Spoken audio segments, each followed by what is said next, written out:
Okay, we're just getting everybody around, and then we're going to start. So this is Twitter Live.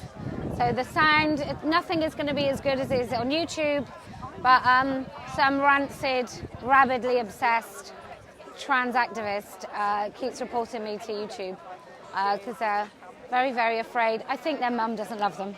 There's something to do with that anyway. Or perhaps their mother's a TERF. Or perhaps their mother just saw that they were a sociopath. Okay, I'm just going to say it again. My voice is going to be going in that direction, so the camera's there. So if you want a chance of hearing what people are saying, you might be better off that side, or at least sort of a little bit closer.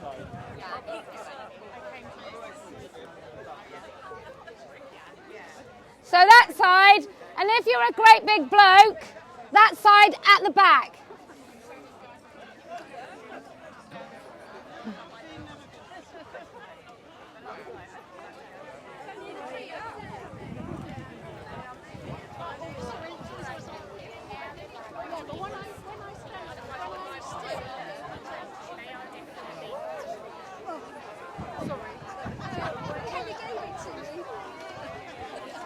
Sorry.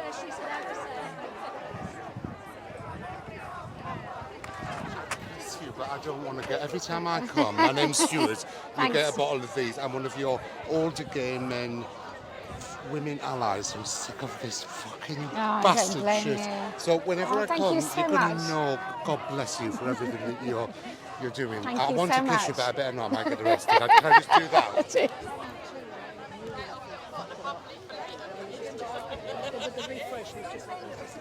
Okay, I'm going to be talking that way. I will address you a little bit, but my voice is going to go that way, and I've got a loud voice, and what you'll understand as time goes on, a lot of women don't have such a loud voice, so you may struggle to hear. So some top tips for you. If you can't hear and you've got your phone on you, you can put your earphones in. Really, I'm going to ask every one of you politely to start with, but when people are talking, can you please be quiet? Like no chat. If you want to talk, because we've got those morons behind us, if you want even a quiet conversation, if you could just take it to the back quite far away, and then you don't interfere with other people being able to hear. But anyway, so lovely to see you all. I haven't been able to remind anyone.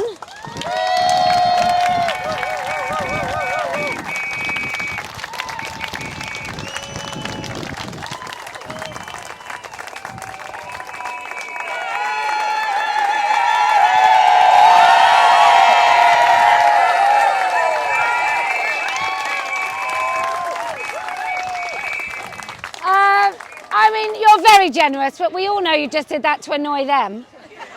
But either way, I loved it. So we started like this. You just have to remember the word TERF, and if you know it, because it's kind of our little speaker's corner, whatever it is, ritual now. So we start like this. What a day this has been, what a rare mood I'm in. Why, it's almost like being a...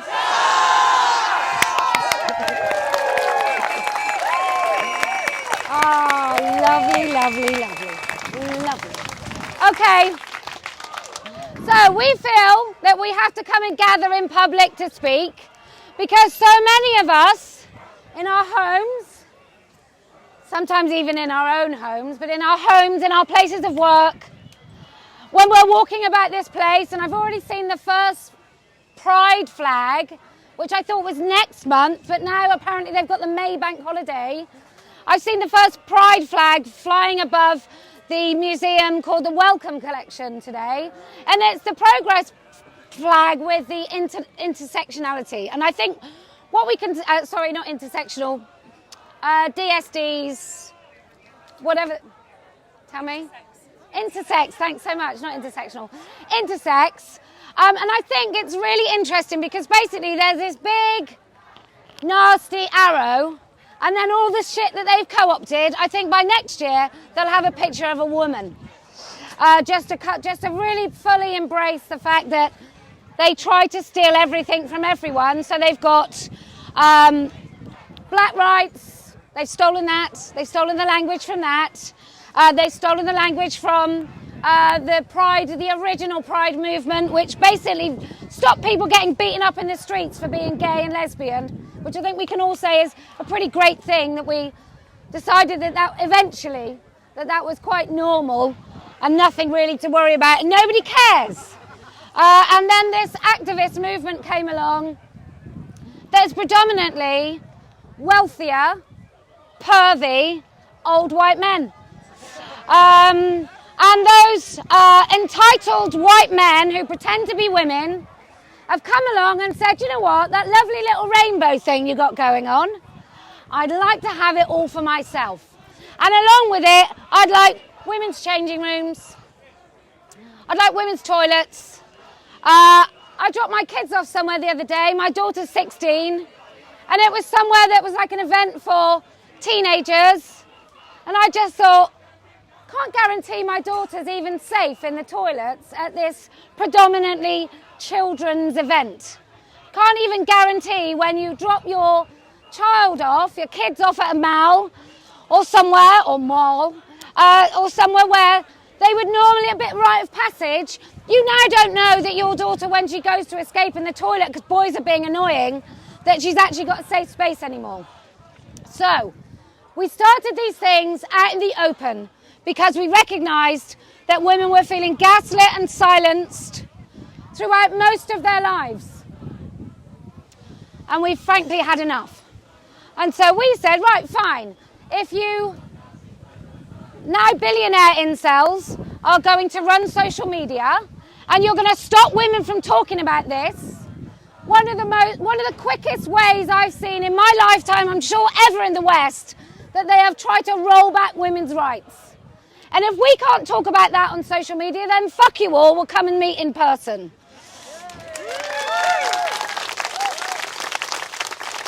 And now here we are. And we can say, without fear, no woman has a penis. No man has a vagina. It's not a cult. There's no such thing as non-binary. Fingers on, no, I'm joking. And transitioning children is profound abuse. We're sounding a little bit like them, but I don't mind because we're doing it ironically, not seriously. So we want to encourage all women at all points to start saying the word no and really mean it. When you're in that staff room and they're saying, right, we're going to cover this book, why don't we read I Am Jazz? What you say in that silence where everybody's feeling a bit awkward is you say, how about no? No, we won't do that, no. Or even just that word no, and then nothing else, and let everybody else fill that silence with either justification why you should read about a profoundly damaged, mutilated young man who now has no hope of ever going back, ever. So his mother is a Transhausen by proxy woman, and she's decided that not only will she exploit her child, not only will she mutilate him, not only will she render him sterilised and unable to have any sexual function whatsoever, but she will sell it to someone for entertainment and Americans will watch it. So it's a really horror show. So no, when you're next in your staff meeting, it's got to be you, because it's no one else, right? You sit in these meetings and you feel uncomfortable and you remain silent. But if not you, then who? Like, who else is going to say it? And I promise you, I get so many calls and emails that say, there's a lady called June who phoned into TERF Talk and she said, I finally told my friends I was a TERF. And they were all like, oh my God, so are we! And then in the staff room, somebody said, I don't really like what we're doing. I don't like that we're telling children that you can change sex because it's a lie. And once she said that in that staff room, other members of staff spoke out, and then they don't teach this shit to kids. So it really does, it takes tiny acts of bravery, and I know, well, I don't know because I couldn't give a shit. I've always said whatever I want, whenever I want, right? But I know for some of you, it can feel like really stifling and gaslit, but I promise you, the liberation of saying it, it's just an amazing feeling. Can I just ask, who's here for your first time to Speaker's Corner or this Let Women Speak?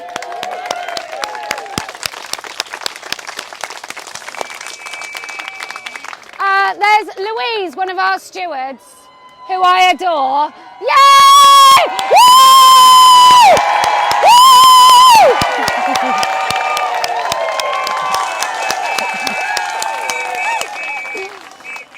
Louise, one of our stewards, she says, coming to Speaker's Corner, that's my impression of Louise, it's like pilgrimage, because she dropped some of her words because she's from Sheffield. It's like pilgrimage, like you go, and then the first time you go, you like feel great, is that right? And then you might speak. I won't do any more, but I do love her dearly, so it's a fond impression. And then you speak, and then you talk to other people, and then you realise you're not alone and you don't feel isolated, and you really do feel empowered. And it's insane to think that just coming and talking has the power to do that. But I'm guessing forevermore, so doesn't pass. I am a woman. Are you, Dave? I just love, you know, when you see them and they sort of, anyway, I can't. I'm on screen. Anyway, so come up, don't speak as long as me. It's not the Posie Parker show, it is Let Women Speak. So, women first. If we suspect that you've got a penis, even in your back pocket, you have to wait till the end. So it's women first. If we've got time at the end, we'll let men speak. We do finish very much at sharp at 3 o'clock, unless we feel that there's any other sort of danger. But we finish at 3, and we do that because we're really thankful to the police who finally seem to have got it right. And these police in comparison to Birmingham, oh my God. Thank you, please. Thank you, please. Okay, so come up, 3 minutes, if you can, that'd be great. You? What's your name and where'd you come from? My name's Izzy, it's my first time. And you've stole half my gay flag speech, but never mind. I'm so sorry. Well, yeah, that's but fine. you can do it better.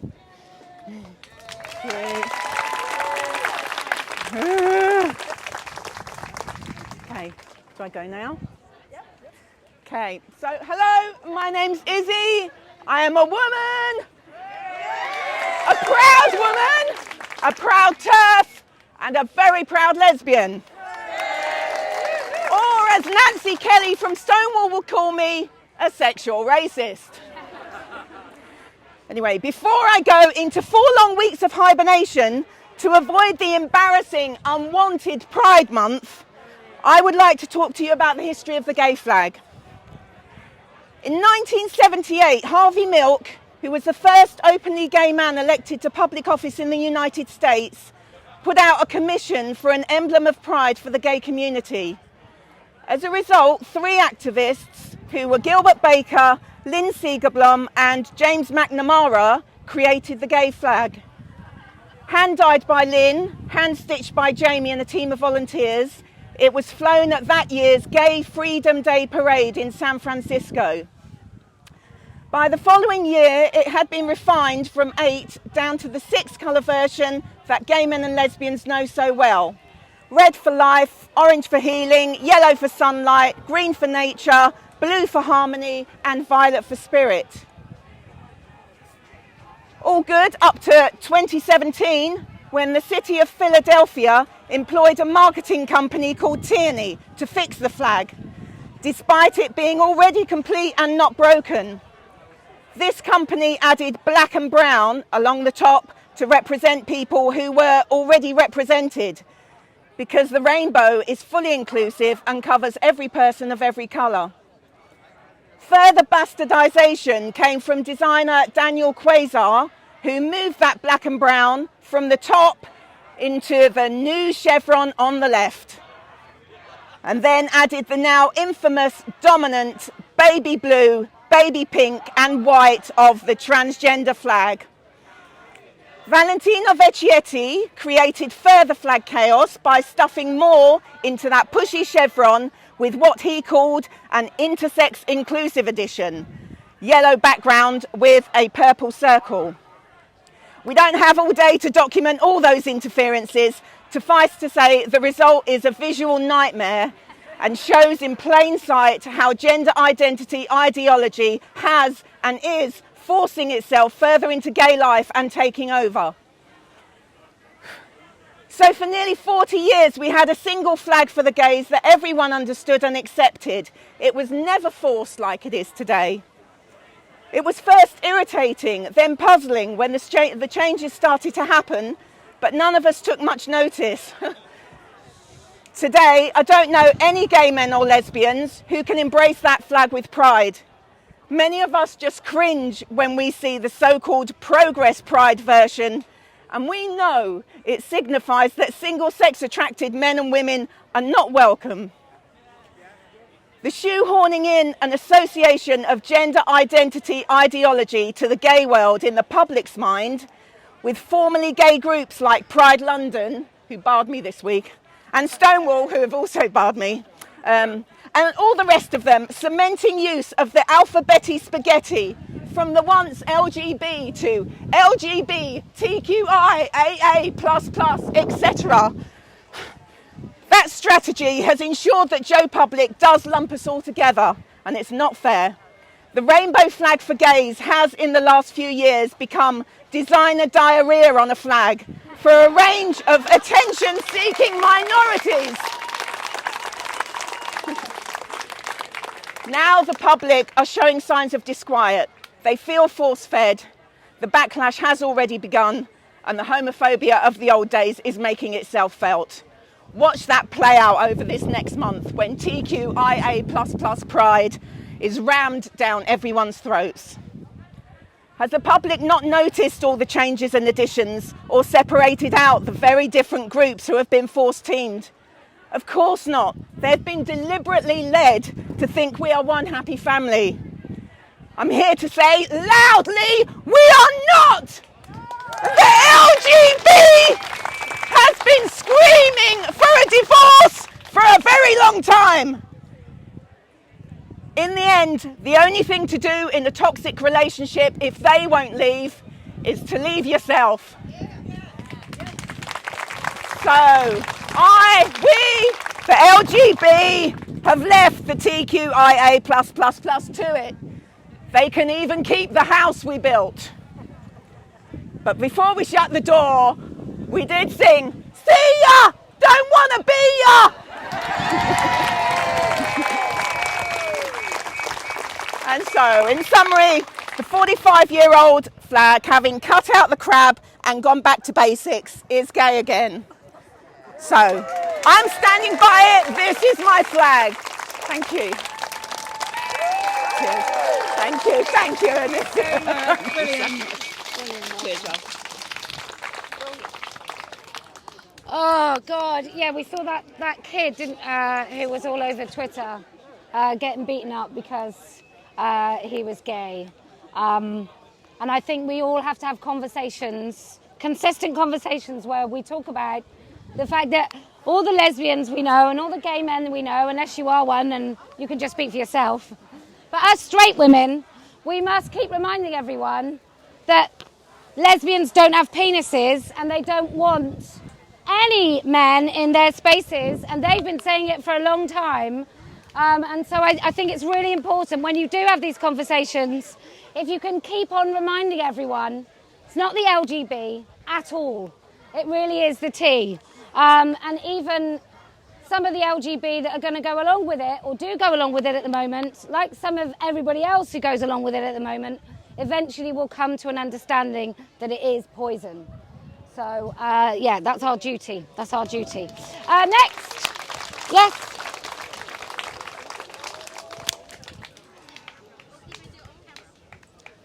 Yeah, if you come in this way.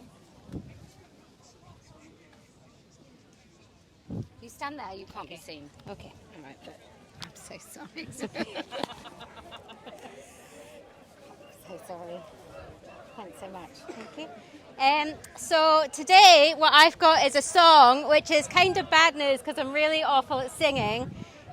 So what I'd like is for everyone to help with the chorus, which should be fairly simple. So the song is a rewrite of a Chumbawamba song from the 90s, which was all about how gay people, particularly gay men, were oppressed by the system back then. So usually with physical violence from other men. And I thought it deserved a rewrite for our modern contemporary homophobia. So the chorus goes, and if we do a sort of call and response, the chorus goes, homophobia!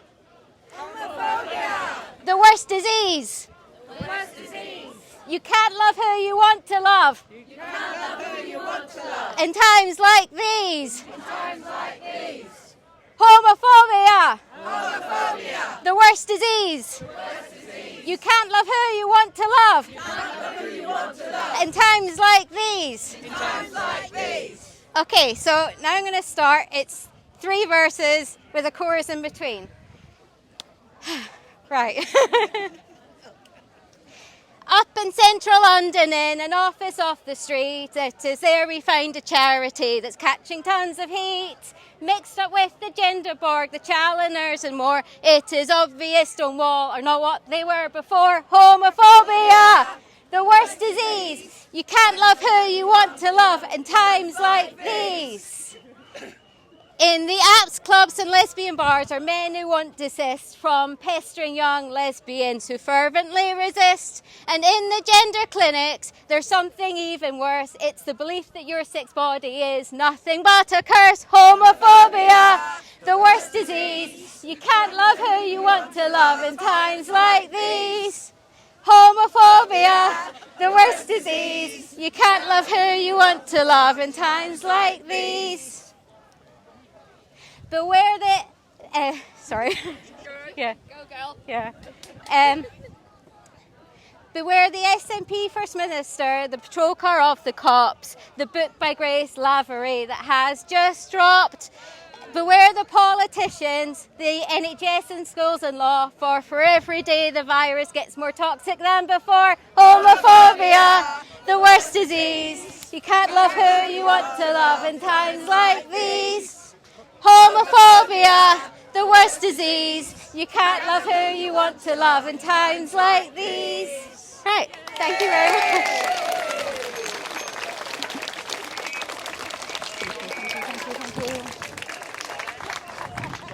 Okay, next. Next. Hello. Hi. Oh my God, I can't believe I'm doing this. I'm going to pin these on you. There you go. Oh, I'm so nervous. Fine. All right. Nice friend. Hi, this is my first time here.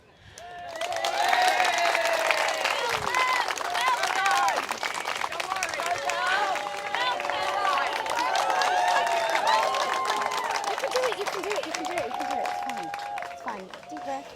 You can do it. Don't even need to shout. You can just start talking. Okay. All right? I don't like living in this type of fear over something as antiquated as speaking my mind. I have this fear because I'm here on a visa that I'll get kicked out or lose friends. I've already lost a friend for the simple thing of saying I was looking at a gender critical group.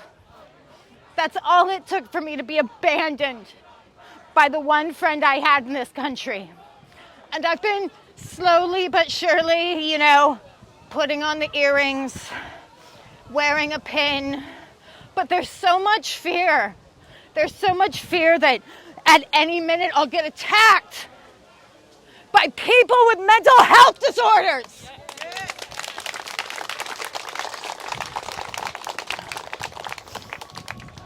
I used to think I was the only one who had this objection to being a menstruator or an egg producer. The only one who found the term cis to be vile and disgusting. I am not a cis woman. And even now I had friends beg me not to come here. Don't let them cancel you. And I have to trust, because I've been through some things. I've been incarcerated. I've overcome addiction. And I'm not about to be afraid of people who need to be constantly validated. It's not offensive to say women don't have a penis.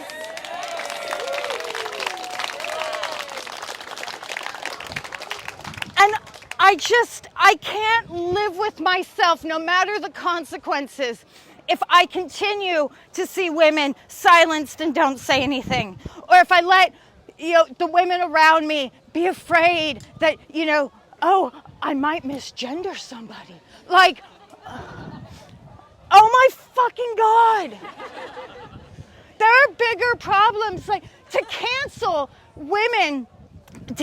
a speaking event for women who are having their clits cut off in foreign countries because you don't like the term woman is offensive.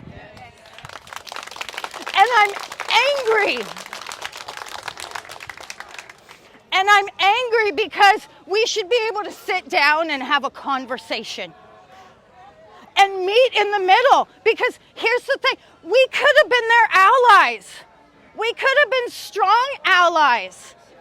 Hey, you want to dress how you want? Fine. You want to love any consenting adult? Fine. But it wasn't enough. They had to come after us. And I just remember, so I live near Newington Green, where the civil rights where women's voting rights started. And I see that building, that yellow building, where I'm going to call them my foremothers because spiritually they are. And they stood, and some of them had to die or get arrested or get punished to get us the right to vote, and I'm not going to let that go now. And it starts small. It starts with things like, oh, you're not a woman, you're a birth giver. That's how it starts. And I know, you want to know what the difference between a real woman and not a real woman is to me? I don't have kids, but I want every woman who has kids to have a safe place to breastfeed. I don't have kids, but I want there to be diaper changing stations, because it's not about what's best for me, it's about what's best for us. All of us, and that's what they'll never understand. That's why they'll never be women. No matter how many surgeries they have, it's about them. It's about what they need in their precious psyches to feel validated, because somewhere along the line, nobody told them no. And so we're telling them no now, and we're going to keep telling them no. Thank you. Well done. Well done.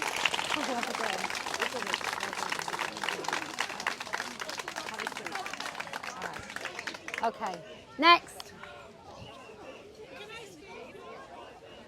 Yes? Hello. Hi. Lovely to see you. Thank you. I'm going to pin these one on each side, just in case. Thank you. You're very welcome. And the camera's there, but you talk to everyone. Okay. Hello, everyone.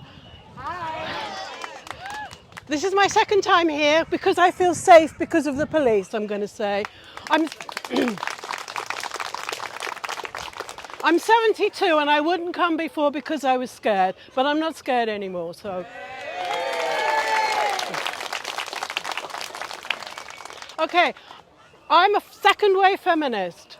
I was at Greenham Common where the men looked after the kids and made the sandwiches while the women were out there trying to get peace. And I've never deviated from believing that women change the world.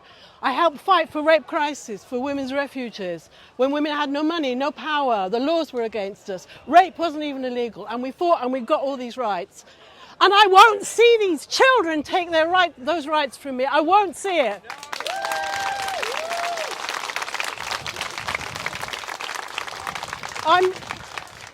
I'm incandescent with rage that men are in rape crisis centres now dressed as women, calling themselves women, telling women reframe your trauma. I'm incandescent with rage about that, that men are dressed as women and going into refuges. They could be stalking the very woman they beat up who ended up in that refuge. And I won't have it.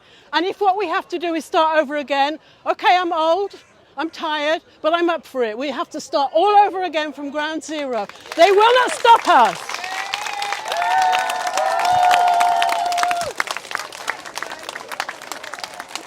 Oh, sorry. I'm so nervous. I'm sorry. It's all right, well done. That was really scary. Oh, you were great. Thank you so much. Can I just because it's fun, you're going to repeat after me because this is not a cult. We're going to turn around, we're going to face them, and we're going to shout, "Your mum's a TERF." Are you ready? Your mum's a TERF. Ready? Your mum's a TERF!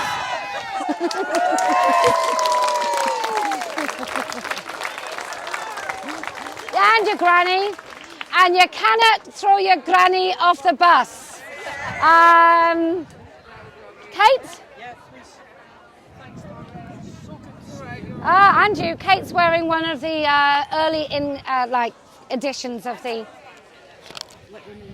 Let's Stand for Women or whatever the bloody hell. Favourite. My favourite. We love you. Can you keep it to about 5 minutes? Yeah. Is that all right? Tell me. Give me a sign. Give me a sign. Okay, hiya. I want to draw the connections between... Hang on. I'm so sorry. Right. Right. Because we've got so much noise behind us, if you're in this sanctum of sanity, here, in this circle, can you please not talk? And it's because it's already difficult to hear, and most of us are over 40. And when you get over 40, your hearing declines, so if there's any other fucking noise, you can't hear at all. So please, if you're here, shush, fingers on lips. Thank you, Kate. Okay, yeah, I want to draw the connections between prostitution and the whole trans stuff, right? Because, there's a major battle going on across the world, but particularly in Europe at the moment, where women are trying to gradually and forcefully and somehow introduce what's called a Nordic model, or some sort of model which stops criminalising women who are forced into prostitution and instead criminalises the pimps and johns.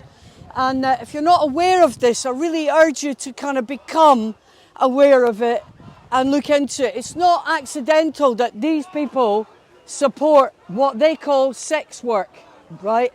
It's not accidental, and it's evil. I mean, I'm sorry, it is evil, and we've got to stand up to it. We've got to try to light a fire and spread that message so that people don't think of it in terms of why individual women are forced into that kind of abuse, but instead, we're aware of the fact that it is violence against women and that it affects every woman and girl in our communities, whether we grow up in a community like I did, a Docklands community, where the first man to ask me how much I was 10 years old at a bus stop, in Leith. And in Edinburgh then I had American tourists asking me in the street when I was older, do you know where we can get hold of prostitutes? And stuff like it's completely unacceptable to be buying and selling women's sexual and reproductive capacities in this day and age. Okay, thank you. Posie's asked me to keep it to 5 minutes because I can talk for Scotland, you know. But before I go, I want to suggest that they have a little tune that they like. Posie Parker's so let's sing Posie Parker's a legend 2 or 3 times. Posie Parker's a legend. Posie Parker's a legend. Posie Parker's a legend. Posie Parker's a legend. Posie Parker's a legend. Posie Parker's a legend. Posie Parker's a legend. Posie Parker's a legend. Posie Parker's a legend.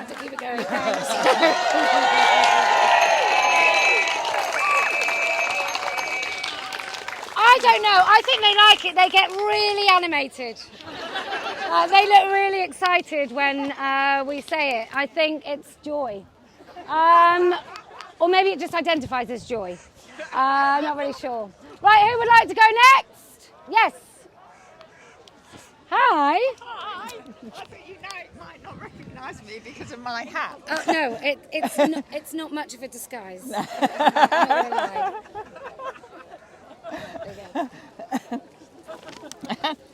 Hi, I want to talk a bit quite quickly about what's happening in schools. Some very recent research found that 1 in 10 children, mainly teenage girls, are defining as trans. According to and it's in a study by Civitas. Now, some parents are resisting this, particularly parents in the Safe Schools Alliance. But a lot of this is going on without parents knowing.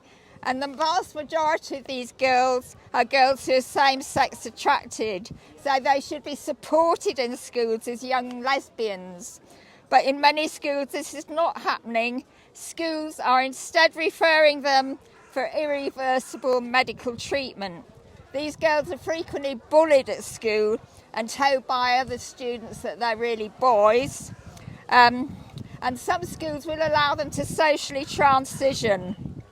But this is basically, and then the teachers will refer them on for medical transition. So this is basically more conversion therapy, mainly of young lesbians. You may have heard of the Cass Review. This proposed that children should be treated holistically and so should not immediately be seen as transgender. But according to this review, and what is even worse, they are now proposing to do a research study on the impact of giving children puberty blockers. And we already know from research in Sweden and Finland that the implications of puberty blockers. You only have to be on puberty blockers for about a year to get bone thinning and osteoporosis. You only have to be on puberty blockers for a year to have your growth stinted and to be sterilised. I mean, this is basically sterilisation of girls and, of course, of boys as well. The fewer girls. Girls are 2/3 the numbers who are going on puberty blockers. So this and the other thing the research says in Sweden is that they brain development gets stunted as well. So as well as actually, if you like, sterilising these girls, their brain development actually gets stopped, and they stop performing at schools. So we already know that this is what is happening if children are given puberty blockers. But the Cass Review is saying we should have this research study to find out the impacts of puberty blockers. and that should happen over a long period of time. But we know that, so this is unethical. What the Caste Review is now doing is proposing something that is unethical. So I'm suggesting that we all, you can get hold of the Caste Review online. You all write to them and say that this is unethical, and we already know what puberty blockers can do. We know that they're permanently harmed. Write to your MPs and look out for a petition on this, because this actually has to be stopped. Stop there. Oh, sorry. It's really interesting because when they talk about trans rights, let's talk about what they mean. They mean the right to use all women's spaces with no safeguarding at all, nothing, just wherever they want to go.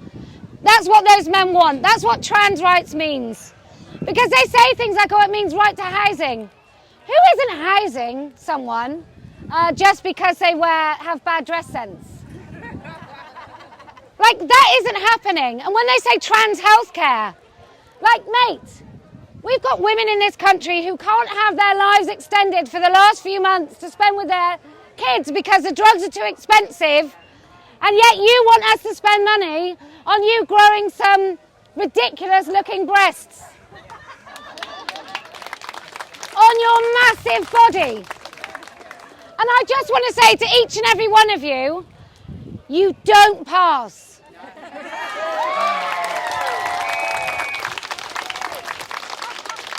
And additionally, when it comes to women's spaces, you shall not pass. Okay, yes. Hang on, we need a really big cheer now. Aren't we all wonderful? Yay! I'm so sorry. No, I'm worried about your hair. That's and fine. One on that side. Thank you. Go for it, you're fine. Hi everyone! I just think it's awful what's going on over there, because it kind of affects events like this, because this is an event where women are meant to have their voices heard and to be able to speak. And then people like this, who are so ideologically captured and probably don't even understand why they're here in the first place, just ruin it for everyone, because then it undermines our ability to be able to speak. So I'm going to have, my say today.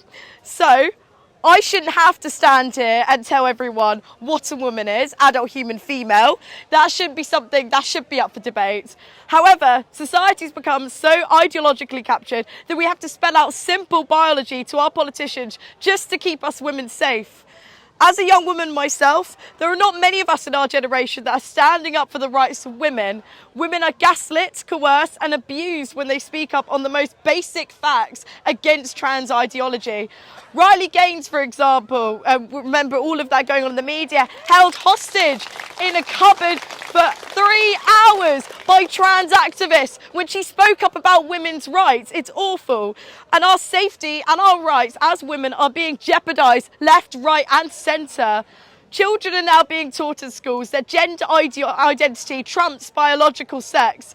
Social media is indoctrinating the minds of children with content concerning gender and trans ideology that they are far too young to understand.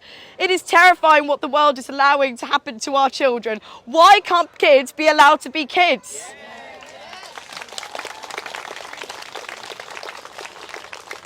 Female athletes who have trained for years are now having to compete against men in their competitive sports. I shouldn't have to give an anatomy lesson here, but men have 66% more upper body strength and 50% more lower body strength than women. And interesting fact is that only the top 10% of women are stronger than the bottom 10% of men. So that just shows you the anatomy difference. Yet women are now expected to compete with men at the very same level. This is outrageous and demonstrates that those enacting these laws do not care about our rights. Thank you. How much longer are we going to have to fight for our rights and to protect our spaces? How much longer are we going to delay urgently safeguarding kids from this ideology? Us women will be called bigots and transphobes for stating simple biological facts. The only way that we can challenge these perverse ideologies perpetuating every part of our society is to keep having these conversations like we are and to keep pushing back. We are in danger of losing our rights and our protected spaces, all for the sake of an ideological culture war. Enough is enough. Thank you. Thank you very much. Hey, while you're all clapping, can we just have a huge round of applause for the stewards?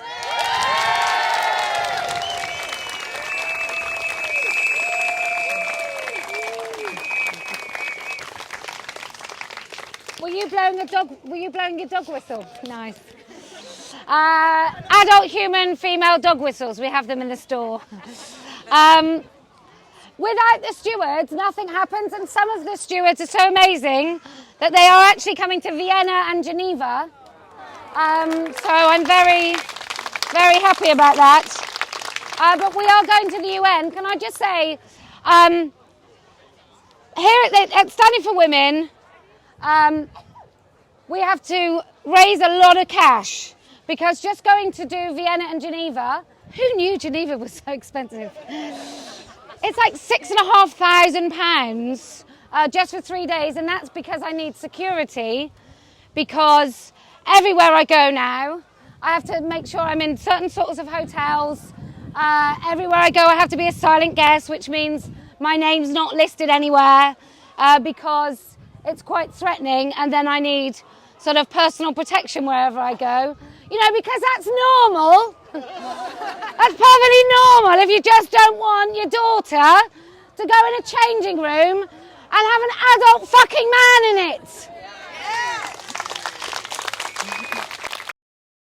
You must, I'm sure I'm not the only one. We have this common experience, I'm sure, all the time, where you have a conversation with someone, halfway through you're like, I'm literally having a conversation with someone where I have to say, well, women don't have penises, do we?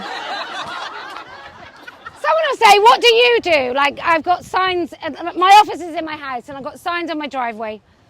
And they'll go, what do you do? And I say, well, I'm a campaigner for women's rights. And they go, oh, well done. And I say, well, it's a little bit controversial apparently these days, although I think I'm right. And they say, well, what is it you do? And I go, I literally say, women don't have penises.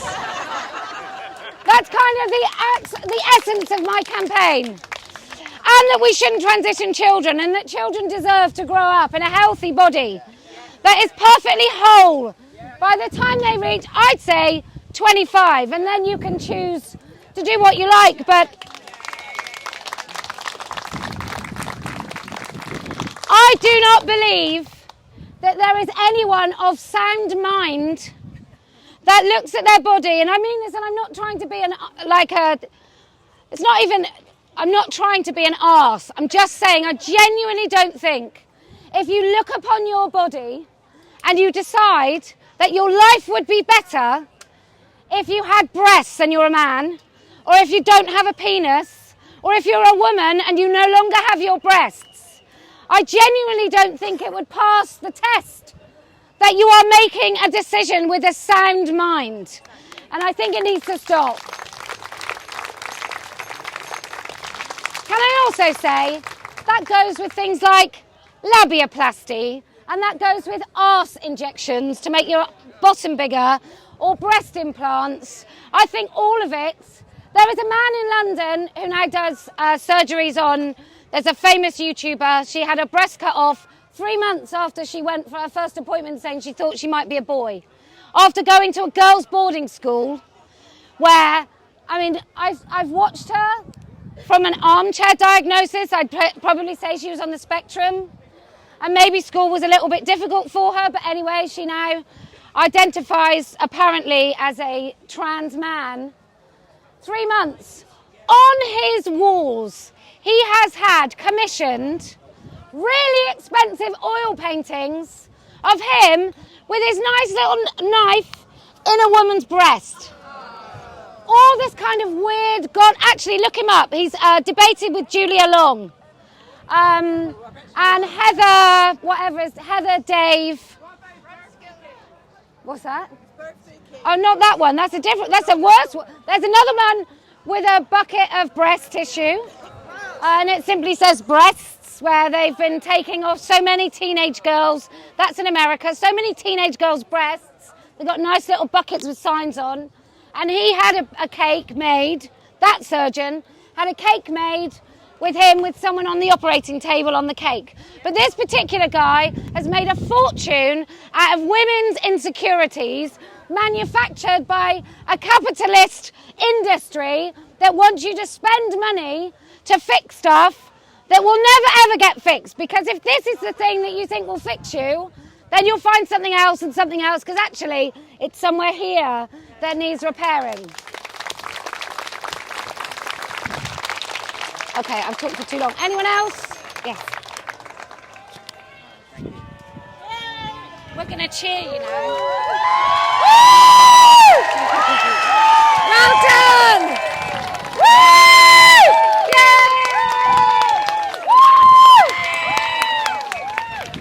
Hi. Okay. Yeah, it's my first time here. My friend brought me along. It's your first time? Yeah. And it's such a relief to have some sanity, because common sense has been lost in the world. And okay, common sense has been lost. And you know, if we have to say things like people who have penises are not women, then we've lost common sense. We don't really have our guidelines anymore. But what I was thinking about was the fact that they're calling us fascists, because I find that really insulting. My father was a Holocaust survivor, and I grew up in this kind of, I'm trying to grapple with fascism, and I used to say to him, how did this happen when I was a kid? But how did it happen? How could you do that? Why did they all go like that? And he said, it's incremental. It's very incremental. And I see this as an incremental decision making from men, and I also see it as unbelievable misogyny. You know, they tried to control us. We had feminisms in the 70s. We had Greenham Common. They tried to control us. They couldn't. So they became us. It's just the maddest fucking thing. I was listening to a radio station. There was a guy interviewing 2 trans women, men, basically. Of these 2 trans women, one had had surgery, one hadn't. So there's 3 men having a debate about what is a woman. And I was by myself in my flat thinking, I'm going mad. I'm going mad if this is normal. If this is, and that's where insanity starts, when you feel like you can't relate, you can't connect. There's madness going on, it's gaslighting. So what I'd like to say to that lot over there, go and live in under Sharia law. Go and have your clitoris cut off. Don't leave the house. You know, go and live under Sharia law. If you think it's so great being a woman, most women around the world don't have any rights whatsoever. We're the lucky ones. Go and live somewhere where you can't even speak. You can't leave the house.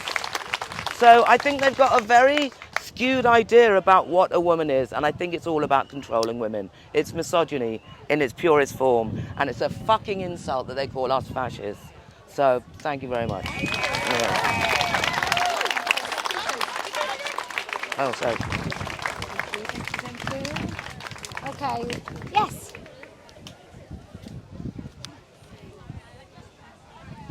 I've got 2 to pin on, I'm afraid. Thank you. Oh, so sorry.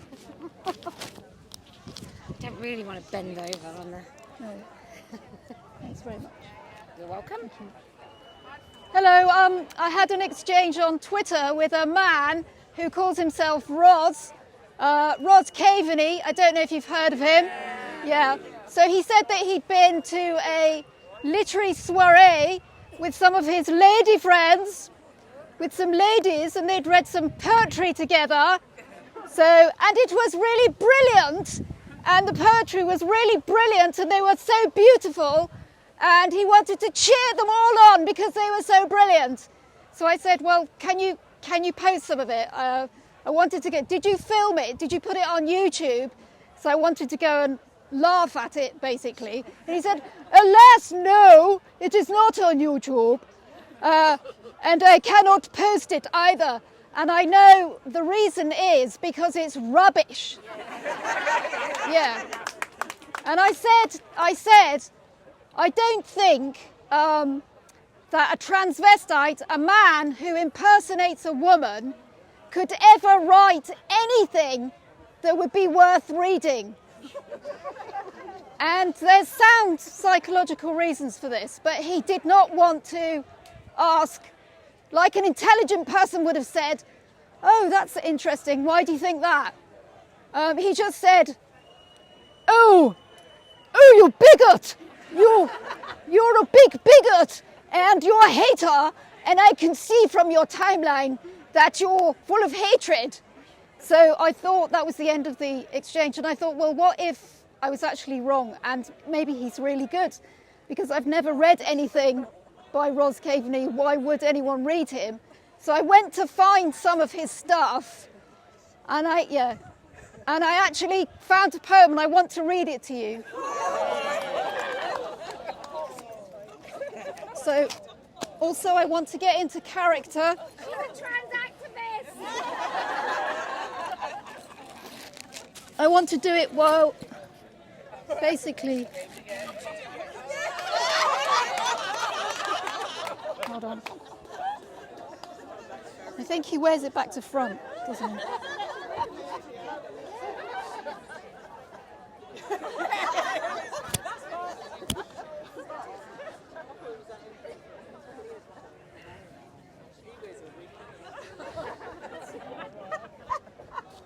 So here's his poem, and it's called Woman. Whooshy wind whizzing, walking past willows, washing my toes. I am woman, woman am I, yet man I was, and my willy is now smooth, and my thoughts like a telephone booth. Learning a language is not sexy, yet speaking it is. And kittens and Buffy, Asinus sum, Buffy the Slayer, heaven knows, peel an onion layer. As Catullus said, ita vero, salve, salve. So now you can... Well done, Ros. We will win. We will win.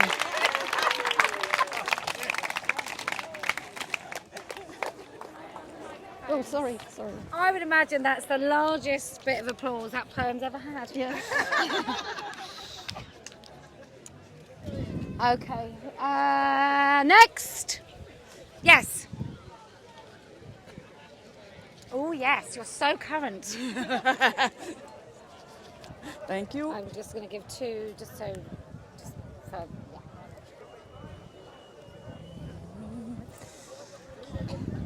Right, I'd just like to say I came down here yesterday for this event. Couldn't afford a decent room to myself, so I booked into a hostel, women-only dormitory.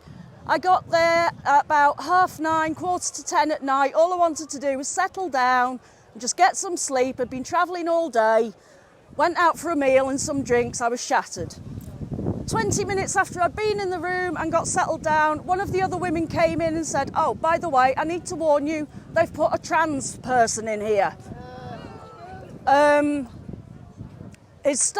of his stuff was still under the bed. They said they'd reported it to the staff. Something was meant to be getting done, but this person had disappeared. They didn't know where he was, so he could have come back in our room at any point during the night. Now, I've just come out of 23 years of horrendous domestic abuse. That was the whole reason I wanted a female-only room, and it should be my right to have that. Thank you.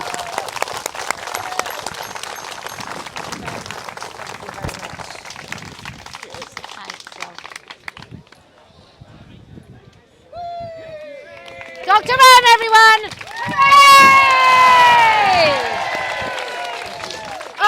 so positive. We're so joyful and positive. There's nothing better than TERFs on a summer afternoon. Okay, I do have poetry. It's in a slightly different vein. I can only apologise, it's a bit more serious. But I haven't written this. This has been sent to me from one of our sisters in Ireland. Bridget Kildara, you might find her on Twitter.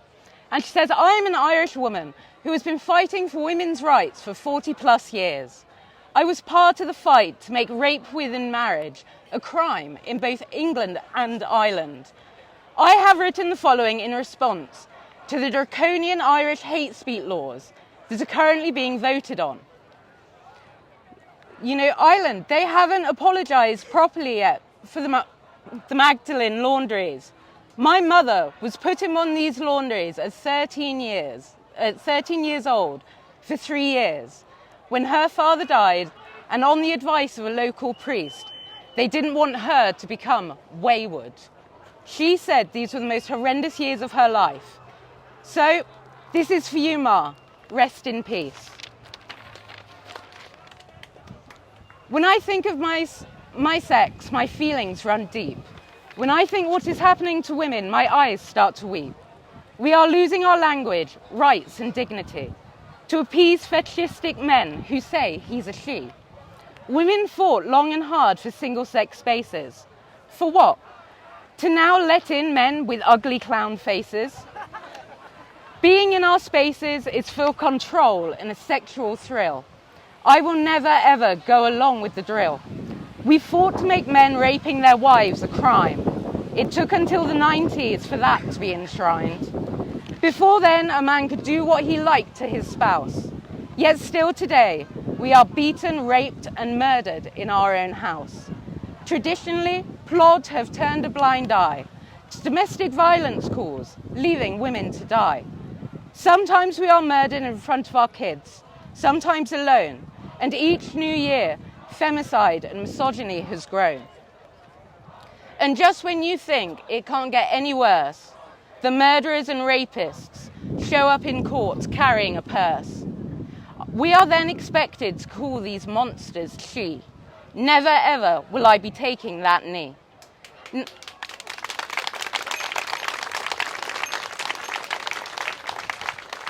Now Ireland, with its very long misogyny, wants to jail us for 5 years for not calling a man a she. Just so you know, Dáil Éireann, this is something I will never do. And one last thing, so that we are clear, fuck you. Thank you. Thank you. Can I just say, there's such a difference that they don't come together and talk about speeches or what they want or what they're going to do, or they're literally here just to stop us being able to speak. Like, what a sad existence. And it's a sunny day.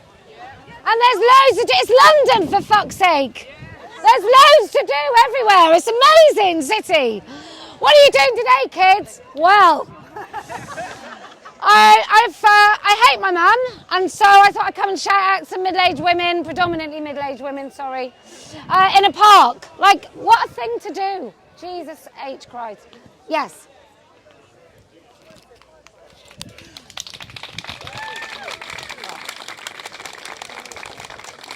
You're not going to get such a warm reception, I don't think. Hello. Well, my name is Zarina Macha. I'm an anti-feminist woman, and I think that in this day and age it's very hard to be a woman who is anti-feminist. And the reason why I'm anti-feminist is not because I dislike women, it's because I believe that men and women should be united, that women are fundamentally beautiful, strong, important people, and that many feminists over the centuries have told us that we are victims of systemic injustice. But actually, I believe that women are powerful, that women are divine, that women are not victims and we are not oppressed. And I fully commend Posie for actually standing for women. And I believe that a woman is someone who is strong and capable of achieving whatever she wants. And that we should, be making women great again. but I also have a lot of compassion and support for men. And I do think that a lot of this trans stuff as well is destroying masculinity. It's actually suppressing the male and the female role. It's suppressing masculinity. It's rendering men useless and women obsolete. And instead of teaching people that we should have men and women be working together, because if we look at this, we don't have men and women, we have men and women working together here. If we look around, this is a community of people who are all working together. But over there, they're not people working together. And think about it, we're the people who are the men and the women. But what are they? They're the gender confused people. And when you think about it, doesn't that almost seem to make everything crumble? When we actually erase the man and the woman, we end up with this calamity and this chaos. And we shouldn't be divided. We shouldn't have these isms. We should have women and men working together. We should have women's advocacy. We should have men's advocacy. We should have rights for all people regardless of their political or religious denomination. I think that's what we already want. So yes, when I stand here and I say that I'm a woman who is anti-feminist, I know that that can get me vilified and that can get me painted as a misogynist. And I've spoken to people today who are women who are anti-trans and they can get labeled as transphobes, but they're not transphobes. I've not met anybody here today who says that they hate transgender people. I think we want to help and support transgender people, but we can't do that by lying to them or by saying that being a trans woman is the same as being a biological woman. I believe that trans people deserve respect and they deserve compassion, they deserve support, but they're not going to get it if we continue to lie and we say that a trans woman is the same as a woman or a trans man is the same as a man. We must acknowledge the biological reality that is sex. We must ignore the psychological differences between men and women, because men and women both deserve to be cherished and men and women both deserve to be supported, and we must be united and we must all stand up and we must stand up for our human rights. But we can't do it if this is what we're doing. I wanted to go and speak to one of those people because I have a YouTube channel and I wanted to interview somebody and none of them would speak to me. Plenty of people who are, you know, speaking out against the trans stuff wanted to speak to me, but none of them, they all looked to me, they all looked away. And they're all shouting, all cops are bastards. But look, the cops are all standing there peacefully. The police are there, and most of the police are men. The police are men who are standing there to stand up and support, you know, people. It's the men who give their lives every day to stand up and support people. So to wrap up, I believe that women deserve human rights, that men deserve human rights, and that we should start moving away from these isms and learn to love and respect one another and learn to treat each other as human beings with human rights. Because I think that's what we all fundamentally want. We just want to be treated as people, respecting men and respecting women and respecting humanity and society and what makes us human beings who all deserve to be treated with love and compassion and support. Thank you for listening. Thank you so much.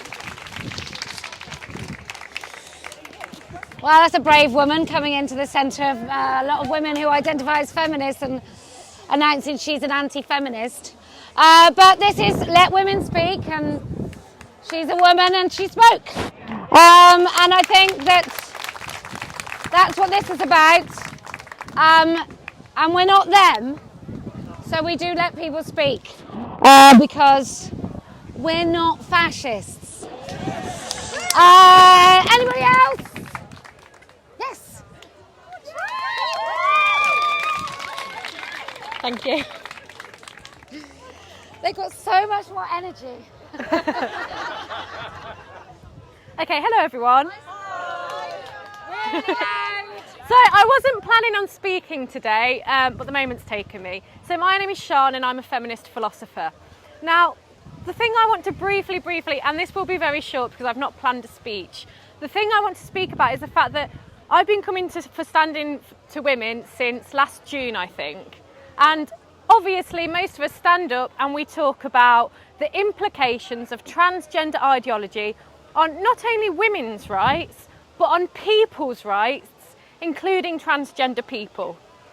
However, there's something that we often leave out, which we all talk about in the pub afterwards, and that is how utterly stupid transgender ideology is. And one way that transgender ideology achieves its stupidity is through the bastardisation of feminist theory. Now, I could write you an essay, I could write you a bloody book on how they bastardise feminist theory, but I don't want to bore you to tears. So instead, I'm going to read you 4 quotes. Now, transgender ideology is often found quoting Simone de Beauvoir. As a feminist philosopher, a personal hero of mine. And what they say, in order to kind of back up their side of this debate, is one is not born, one becomes a woman. Now, they completely bastardise that quote, and I'm going to show you how with 4 quotes from the exact same book. Number 1, woman has ovaries, a uterus. These peculiarities imprison her in her subjectivity, succumb her within the limits of her own nature. Number 2, male and female are 2 types of individuals which are differentiated within a species for the function of reproduction. Number 3, the term female is derogatory, not because it emphasises women's animality, but because it imprisons her in her sex. Number 4, the body of a woman is one of the essential elements in her situation in the world. Now, the second of those quotes that I have just read out to you today is taken from page 1. I'm now a literature teacher. I teach literature to adults. And can I just say, on behalf of English teachers up and down the country, that we know when you have not done the required reading.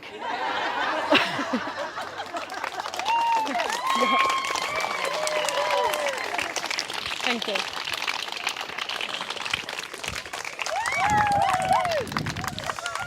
Okay, so somebody handed this to me today, and I was going to proofread it, but these are a woman's words, and I'd be a little bit of a hypocrite if I thought, well, only if I agree with it will I read it out. So, for you morons that constantly clip my videos, let me just say, someone else's words.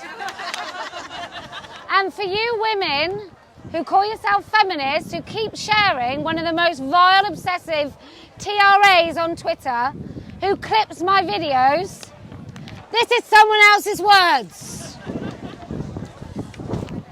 As this is Let Women Speak, I'm speaking up and giving a voice to all the alienated mothers, grandmothers, and the children and grandchildren that are unable to see their maternal family.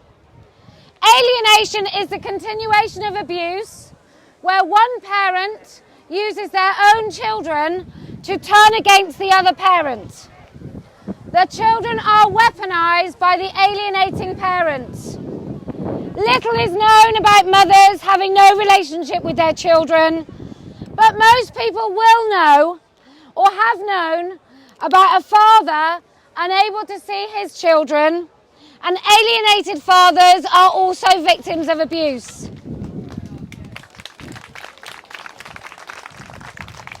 But how many mums do you know? Have you ever thought about why a mother doesn't have her children? Maybe thought she must be a drunk, a druggie, abusive or mad? Maybe think again about that mother that's alone. These mothers go through unspeakable pain after finally being able to leave an abusive relationship, only to lose their children, and in turn, grandmothers losing their grandchildren.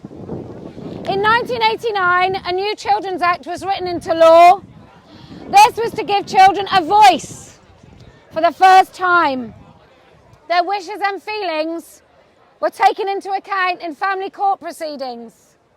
And can I just say, these are my words. I know a woman who suspected that her daughter's stepfather was abusing and grooming them. And even though in a court of law he was found guilty for a category of child pornography, sexual abuse images of the stepdaughter, she was still totally alienated by the stepfather from her own children. She doesn't see her teenage daughters anymore, hasn't seen them for about 5 years, And the stepfather started grooming those girls when they were about 8. And so by the time it got to the point that the mother was like gaslit and coming to her senses and realising they had actually been raping her teenage daughter, she'd been absolutely perfectly groomed, and the alienation had begun at the beginning of that grooming. Anyway, why am I telling you about this? It's because alienated parents and their children are at the forefront of family breakdown in this country. A situation created by the insistence that children know what's best from the age of 10. The destruction this has caused for hundreds and thousands of families is absolutely heartbreaking. How can we be living in a society that does not care about children losing a safe, loving parent and one half of their family? Children become so isolated, they live in fear of upsetting their alienating parent if they attempt to make contact with the enemy parent, and punishment will follow. When the Family Court and CAFCAS, Children and Family Court Advisory and Support Service, become involved, they place one parent above the other to create further conflict. The breakup of the family is a multi-million-pound industry in the UK. The similarities are scary to what's happening to parents of children saying they want to transition, and being enabled suddenly, the parent can be punished for not wanting to support their child in transitioning, and all that entails. The state is giving power to young children that are supposedly confused over their identity, giving them a voice and in turn isolating them. Abusers use flying monkeys. Flying monkeys are agents who act on behalf of highly narcissistic person to ensure the victim parent is further traumatised and kept away from children using a smear campaign. The people supporting the so-called trans movement are doing exactly the same.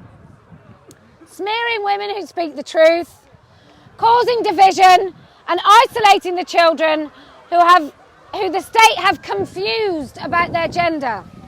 And let me just say, Rishi Sunak, if you haven't banned this shit from schools, you don't really mean it. It is...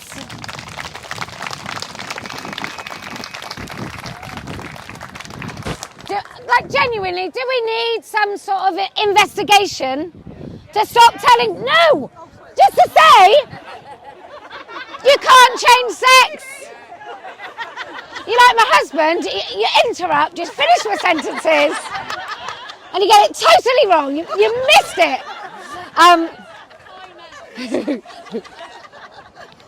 But I love you so dearly. But it doesn't make any sense. We know it's wrong. The investigation should be, who the fuck put it in the first place? And on that note, 1, 2, Susie Green, the law's coming for you. Okay, it's interesting to note that some male abusers will try to gain access to the bathroom. They may insist that the door is not locked, or repeatedly banged on the door if it is locked. Push down on the door handle repeatedly while shouting, "What are you doing in there?" If they are the worst frame of mind, they will kick the door in. Men in dresses have strength to do this. Imagine what might follow. For a woman that has experienced this type of abuse, to have to relive it in a public toilet by a man in a dress is unimaginable, let alone subjecting our young boys and girls to this horror. Our women and children need protection more than ever. There is some information on YouTube, and then she's listed some people that you can look up. Now, let me just say, imagine the parent alienation, and then let's turn it to 11, when that parent is your husband, who's now decided he's a woman, and he alienates the children against their own mother, so they can all call him mummy. And that is totally enabled, because you'll find women trying to flee from the coercive control of a relationship with a man who's a narcissist in a dress. They try and leave these men, and then they get told they're transphobic, like in legal proceedings. The man will use that woman, knowing that he's a man, against her in the family court. I've absolutely no faith in these sorts of situations, organisations, or anybody that's supposed to look after women and children. They've all royally screwed up. Okay, anyone else? Someone say yes? Yes. Oh.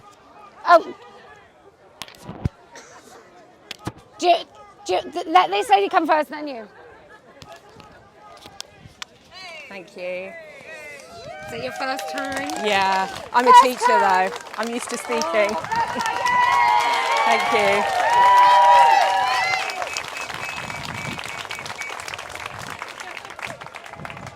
When they stop, we'll just do a massive cheer. Ready? 1, 2, 3. Yay!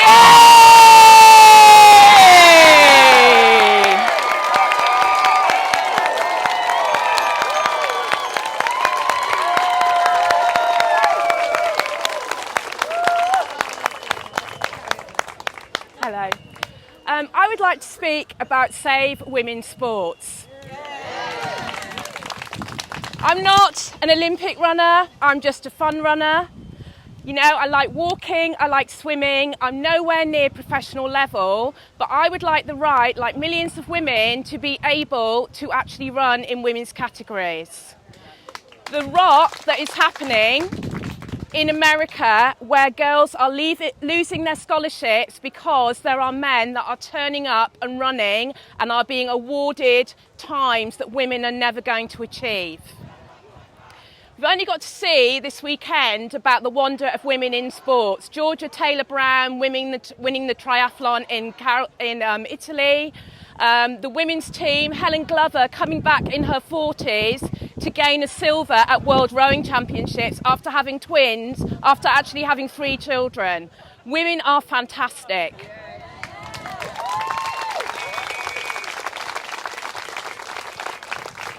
Chelsea winning the women's football for the third or fourth time. You know, there are so many instances in sport when women are doing really, really well. But if we don't support the category of actually sex-based sports, i.e. male and female, we're not going to have any young athletes, any young sports people in the future. Many professional bodies are completely taken with the trans issue and are allowing, at very grassroots level, boys to compete with girls. At professional levels, in cycling and in rowing, they have decided that men cannot compete against women.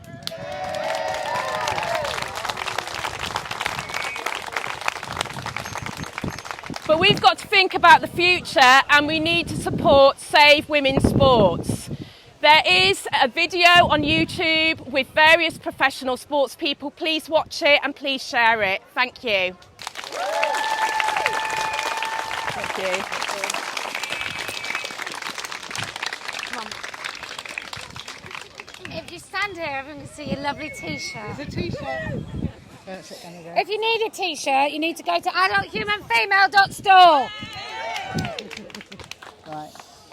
Finally, So I can get my Lamborghini. Okay.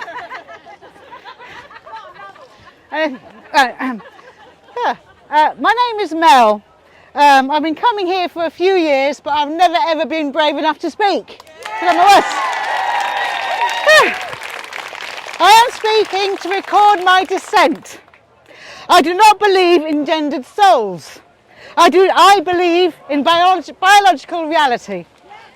That sex matters and safe spaces for women are important for our safety and dignity. Yet because of this belief, women like me are smeared, lied about, intimidated and attacked. You know we're not fascists. We know we're not fascists. Yet you scream this lie. Why? To dehumanise us, and it belittles us, and to excuse your behaviour. We are not anti-trans activists. We are women's rights activists. Yeah. There is a clash between your ideology and women's rights. You know it, and we know it. And it's why we must be smeared and belittled as anti-trans. It is why debate must not be allowed. It is why we must be stopped from speaking. There was a wonderful history here in Hyde Park of women fighting for our rights. Over there, reformistry, going back over 100 years. This here is Speaker's Corner. We will speak, we will be heard. Whatever abuse or intimidation you shout and use, our stories will be heard. We will not be silenced, and the debate will, and indeed must, happen.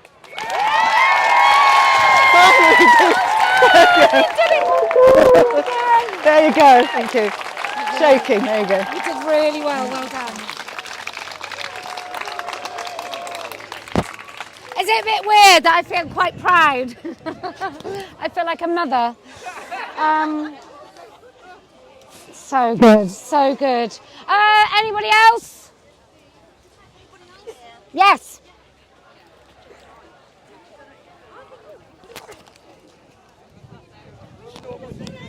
She's revealed. You need these. You need these. Yes, thank you so much for reminding me.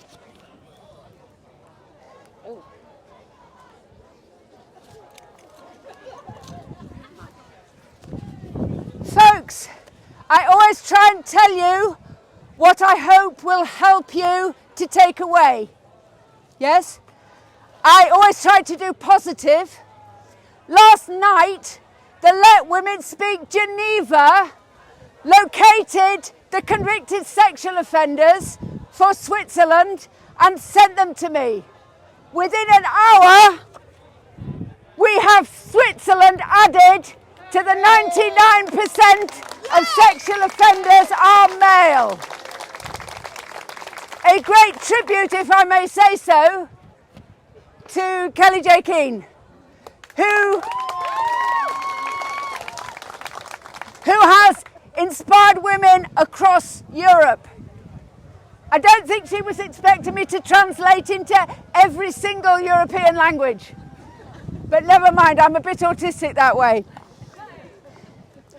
So, we've added Switzerland. That's 9 jurisdictions, i.e. countries, for which 99% of convicted sexual offenders are male. The 88%, this may not be the hottest graphics, but I have boiled my brains for 5 years to bring these scientifically derived statistics to put them into your hands, because the MOJ is not crunching their own stats, even after all the ministerial and prime ministerial hand-wringing after Sarah Everard. So I have done it because it needed doing, and I can do it.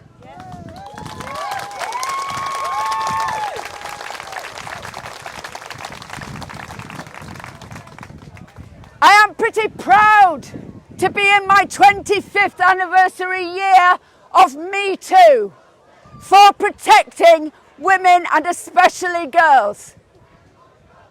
But I'm feeling really crap today with what I call female-specific rape trauma, because I've been trying last night and this morning to give the best stats to the WRN rep who is going to take them to the CEO of Brighton and Sussex Hospital Trust, where I have been repeat traumatised over a decade over my sex-specific hernia that they couldn't diagnose because they forgot to ask me my profession, engineer.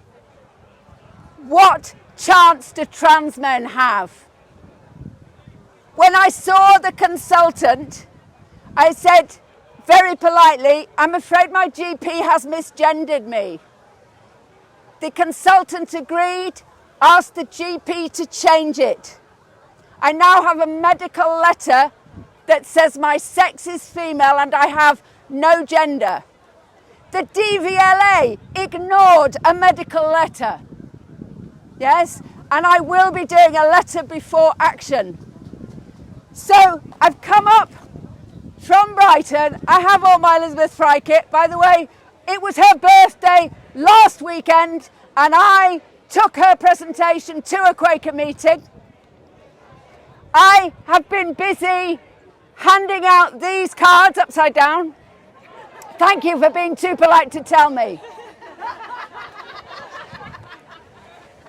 Number one, your self-protection in your purse, wallet, bag for any interaction you have with the health service. 2, 3, 4, 5 and 6, they are made as postcards. What would happen if 100 of these arrived at the EHRC for Lady Faulkner?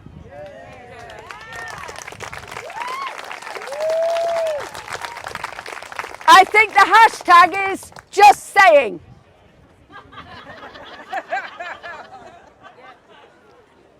What would happen if people got really creative and said, I know, I'm going to send her one at the Lords as well?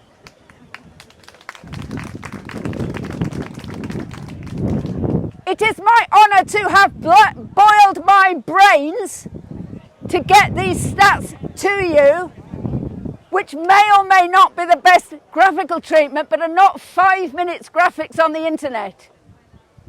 Yes? So I am pleading with you to use them and to deploy them. I had a very generous donation from a Quaker who said, facts always win, Claire. What are your bank details? And I was able to have 5,000 printed.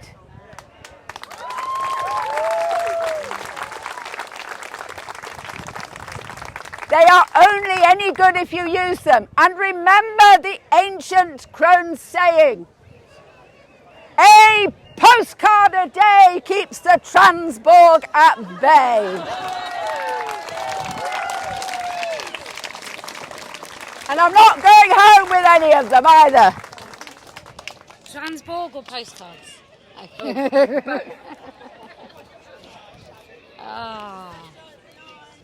you so much. Such a lovely day. Right, anyone else? There was a yes before. We're going to finish early, go on.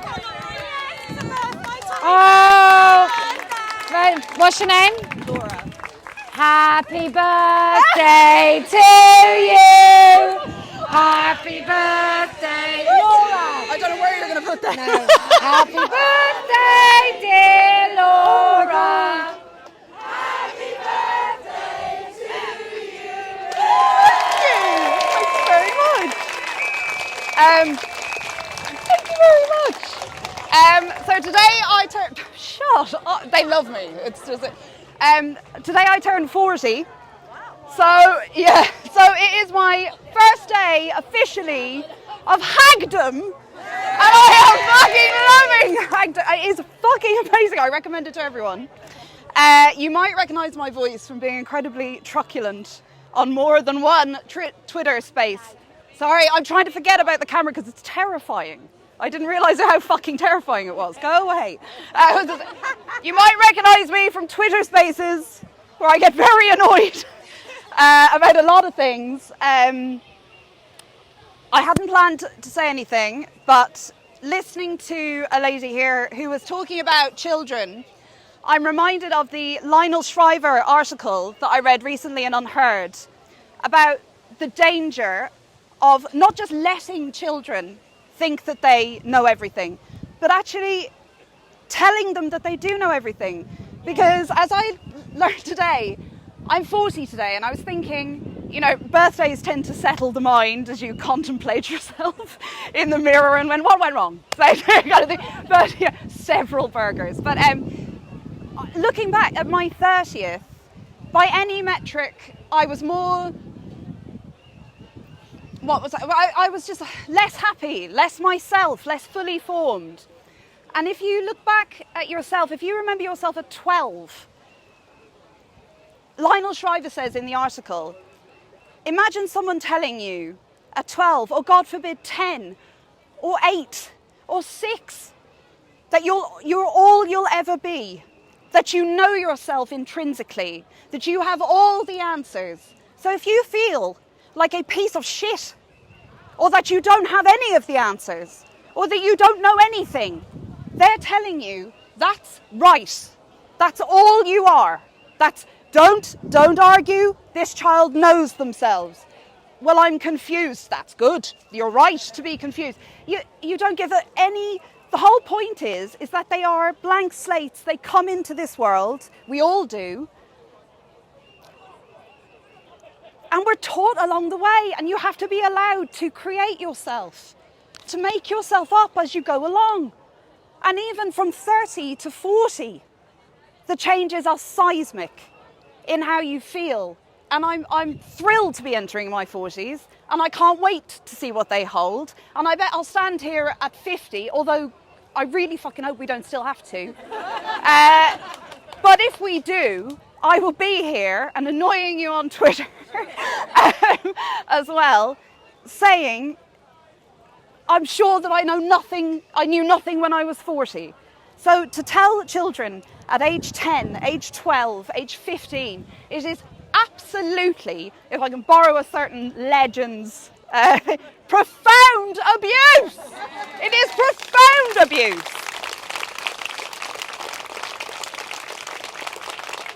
And to those people there, I don't know what to. It is a religion. It is a religion, which is why nothing fact-based works. And I'll just finish. Sorry, I know I'm monopolising, but it's my birthday, so I will. Bit pissed. Truth be told, but my landlord came around to fix my sink recently, and so he's under the sink, his legs standing out, and I'm hovering nervously, proffering a tea towel in case anything gets out of hand, water everywhere. He's not a plumber, and he said to me, unbidden, "Did you see the news recently about these flipping men in women's sports?" And I, yes, I did.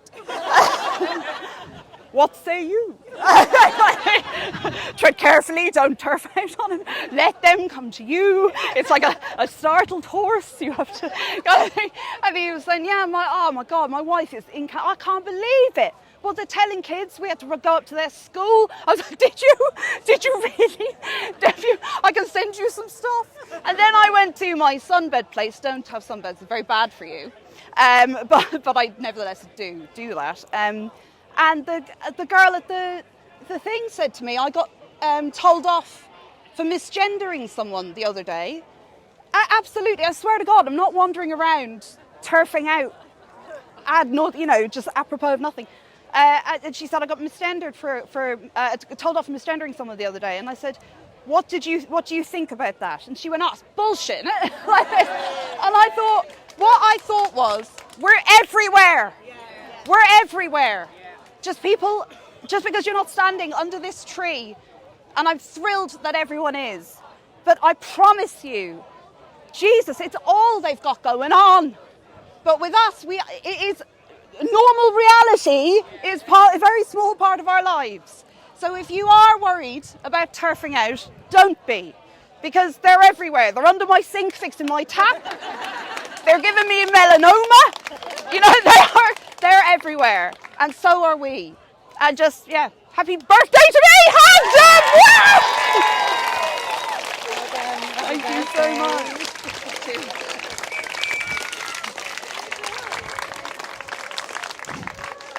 I really enjoyed that, I have to say. For about the first, when she said how old she was, I couldn't hear a word. For about 5 minutes, whilst I kept looking at Mary going, "Did she say 40? Did she say 40? Which I know is a terribly female thing, but I'd have done it if there was a man who came up here who also looked 12 and said that it was his 40th birthday. I would do the same thing. Who said yes to speaking? Yes.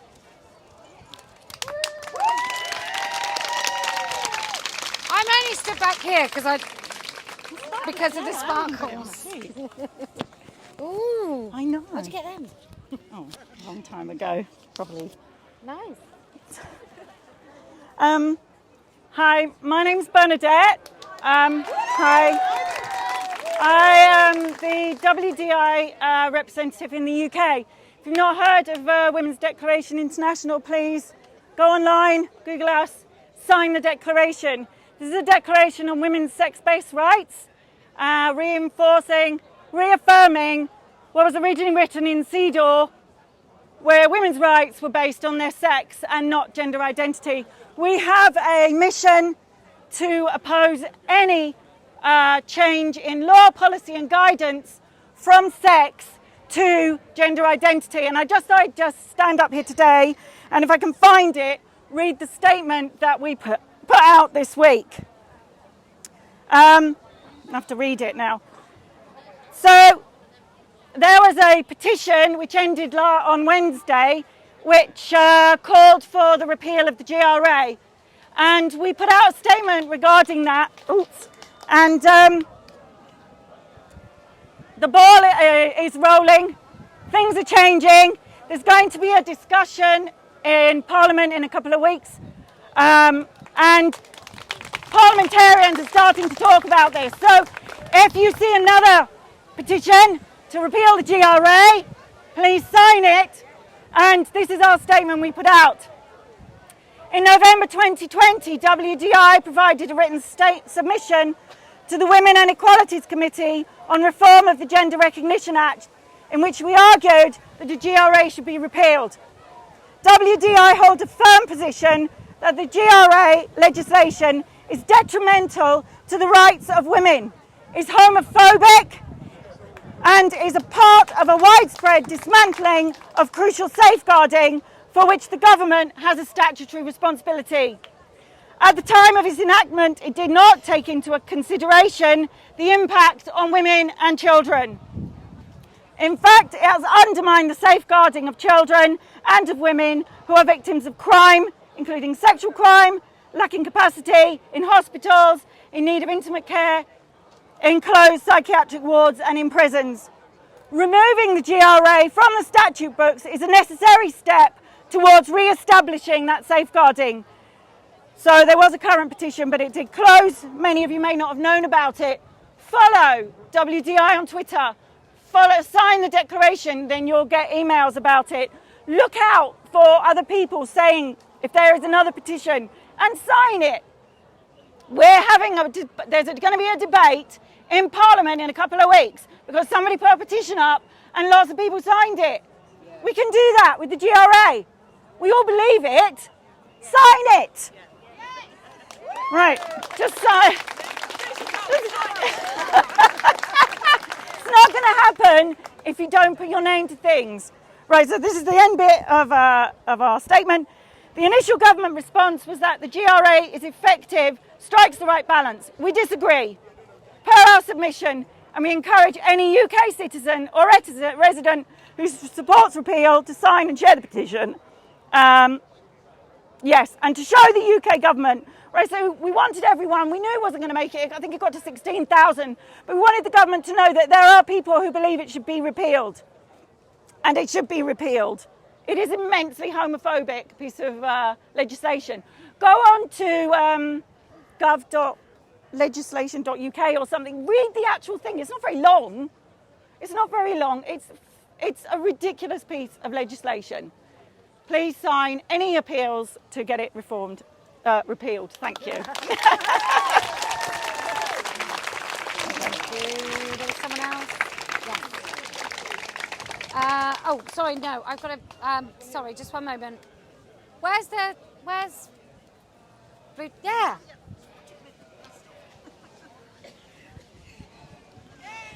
Oh, God.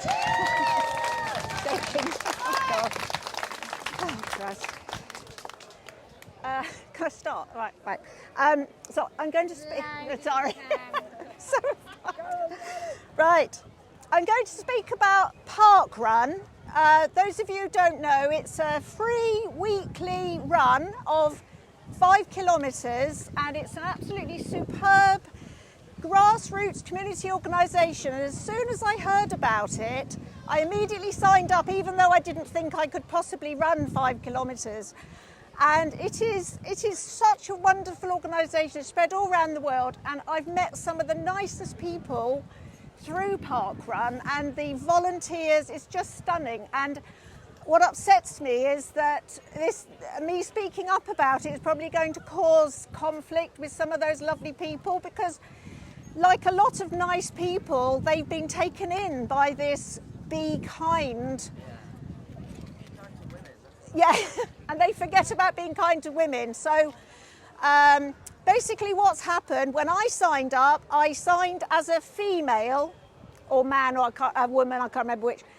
And some people say, well, Parkrun isn't a race, it's a fun run. But Parkrun spends a lot of money and time and energy recording everybody's times. And they are recorded male and female.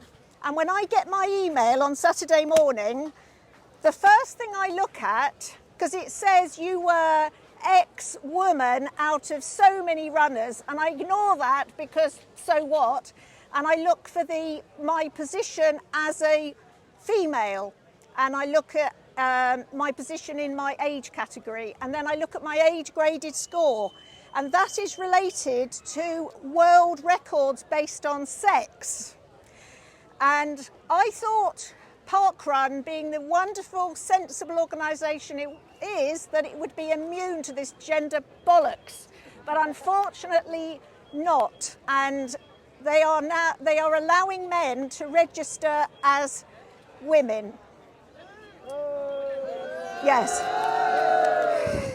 So before I go on, I'll tell you about a petition, and I've got QR code and a sheet. So the petition, actually I'll just say, this is about a particularly awful example of where a man has been allowed to identify as a woman. So we know that there are other men who are identifying as women, and what this means is that they hold the records at events as if they were a woman. So the woman who holds the course record at that location isn't there. It's this bloody man who is on the page. This is unbelievable. This man took the record in September 2012. He is actually in prison at the moment, this delightful specimen, because he was so outraged that a UK athletics official questioned him about his testosterone level tests, that he attempted to murder him and stabbed him, and this man has life-changing injuries. So this man is in a woman's prison, and his record is still on Parkrun, Aberystwyth, as a fucking woman. So, this petition, we ask Parkrun HQ to delete Lauren Jeska's women's age group category record. We believe it is an insult to all parkrunners to have Jeska on any honorary list, and must be an embarrassment for Aberystwyth's Parkrun's event team. And the issue that is often brought up is that it's the old, oh, are we going to have genital inspections? As if we know when a man is running as if he's a woman, because apart from the obvious, as soon as you're doing any sports activity, the gait is different if you're a man. So we will know who they are. It would be absolutely, totally unfair on local volunteers to be expected to confront these people. But a solution would be for anywhere where there is any dispute or concern about a new course record, for it to be referred up to their head office, where they have 24 paid staff who could deal with it. And so, yeah, anyway, so the petition is here. If you go and sign it, it'd be brilliant. The Women's Rights Network has written to Parkrun, and they are they've come back with a load of flannel. So we need to put pressure on them to just go back to simply saying men and women, end of. Okay. Right, okay, so let's just do one more cheer, just after 3, just because it really does annoy them. 1, 2, 3. Hey! Woo!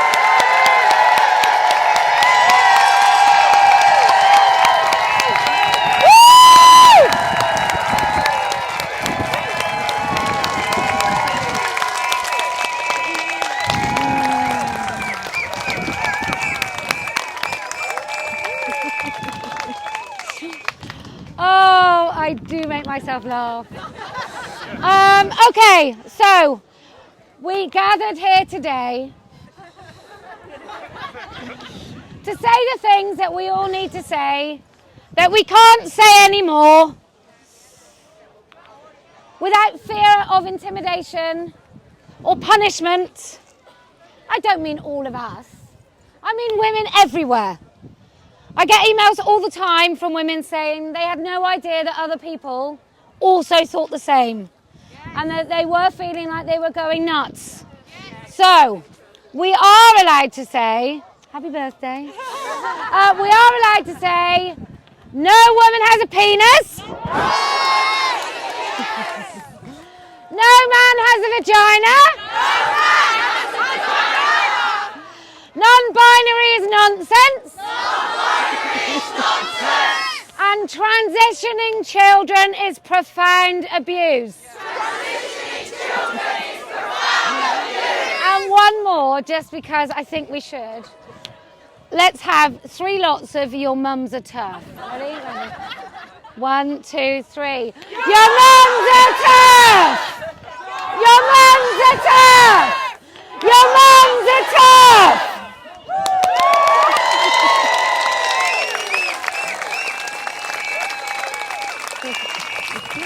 Right, so if you can, genuinely, if you can start a conversation with those people in your life who you care about, even though you think maybe they don't agree, they won't agree with you, if you can take that brave step, I promise we will win.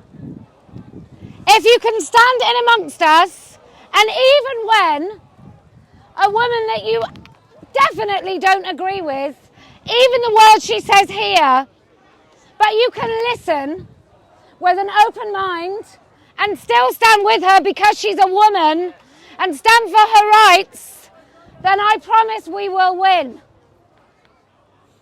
And do you know why else? Do you know why else we're going to win? Because I never lose.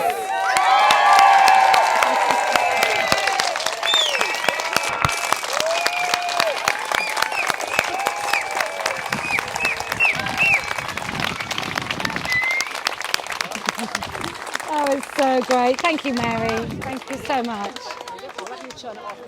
Oh, I don't know. I've never done a Twitter Live before.